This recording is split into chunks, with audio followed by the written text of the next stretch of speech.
মুকুলের সোনার কেল্লার সেই highly suspicious জায়গাটা কি আমরা খুঁজে পেলাম? চলো আমাদের সাথে জয়সলমীরের গোল্ডেন ফোর্ট, যেটা বাঙালির কাছে সোনার কেল্লা।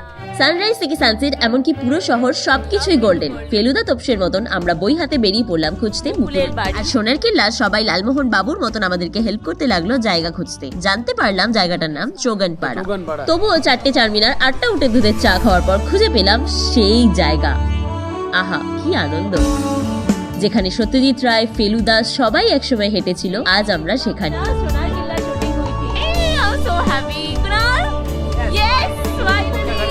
বইয়ের পাতা সোনার কেল্লা, চোখের পাতা সোনার কেল্লার সাথে মিলিয়ে দেখলাম বইয়ের মুকুলের বাড়িতে এখন অন্য 2 মুকুল থাকে।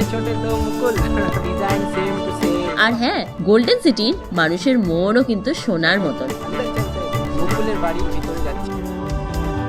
আমাদেরকে ঘরে ডেকে কিছু খাইয়ে তবেই ছাড়লো। সত্যি আজকে আমাদের বড়ই সুখের দিন।